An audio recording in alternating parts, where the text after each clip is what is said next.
I want to show you this reporting that the Trump transition team wants to do what they call a, quote, D.C. area showcase immigration raid in the first days, that this would be a, quote, high-profile raid targeting undocumented immigrants in the initial days. The raid could target immigrants allegedly living in the U.S. illegally at a workplace in the Washington, D.C. area.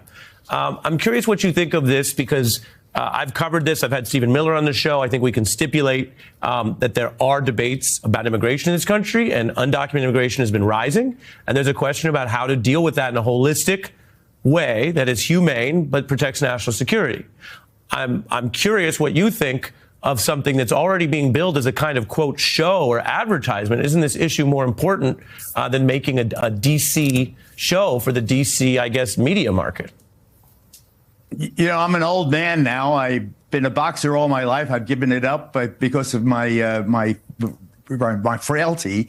But I would come back to punch Stephen Miller in the nose because he is the most hideous in terms of his policy. I don't know the guy personally, but in terms of his policy, he is absolutely draconian. He is the definition of it.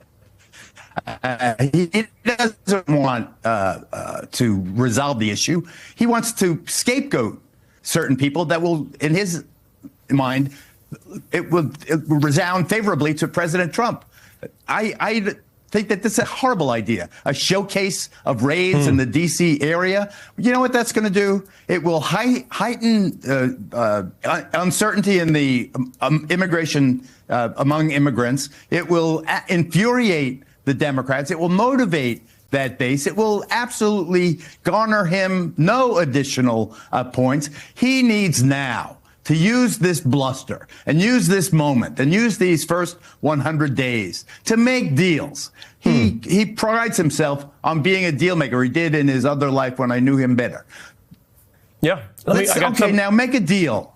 I got something else to show you. Okay. And I'll say I appreciate I know your passion on the issue. We on the beat oppose all types of violence. You might be using some political rhetoric. I know that the president-elect uses some rhetoric sometimes, but I did have to say that.